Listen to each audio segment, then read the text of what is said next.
tena Mungu kutupa nafasi kuwepo mahali hapa. Tumekuwa na makongamano mengine, lakini pia tunajisikia vizuri kuwakuta mkiwa mko vizuri. Tunaona kulikuwa na wingu kubwa na uwepo mkubwa wa Roho Mtakatifu. Basi Roho Mtakatifu bado anaendelea, yuko kazini. Yaani na hata mkihitimisha, usije ukasema tukihitimisha na kuacha hapa mimi naenda. Sema ule uwepo niliokuwa nao mahali hapa, mimi naenda nao. Amina. Wingu lako lisipoenda nasi, nasi hatufanyi nini? Hatuendi peke yetu. Kwa hiyo usikubali kurudi nyumbani peke yako. Lile wingu lazima uende nalo nyumbani.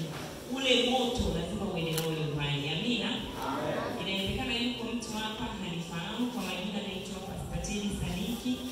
Ni mchungaji lakini pia ni mama mchungaji. Ni mama wa watoto wengi, lakini Mungu ametubariki watoto 4 watu wazaa.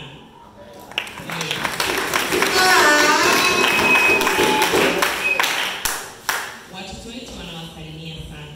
Amen. Yapokuwa sasa hivi wale wadogo wametukumbuka sana.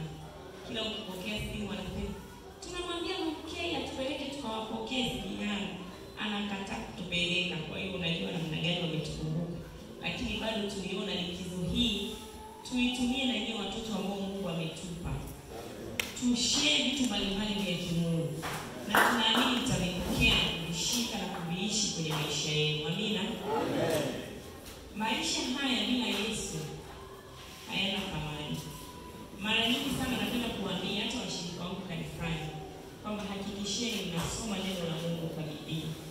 Hakikisheni mnaomba. Ni muhimu sana kutafuta uso wa Mungu, hasa katika kipindi hiki ambacho dunia imechanganyikiwa na mambo mengi sana. Usipokuwa makini unaweza kukutana na mtu ukafikiri ni mchungaji, ukafikiri ni nabii, kumbe unakutana na yule nabii mzee. Kwenye Biblia tunaosoma neno la Mungu tunajua, si ndio hivyo? Kuna mtu wa Mungu alikutana na nabii mzee. Nabii mzee akamwambia, mimi nimeambiwa ukale chakula, wakati alikuwa ameambiwa na Mungu asifanye nini? Asile. Kwa hiyo ukiwa ni mtu unayesoma neno la Mungu,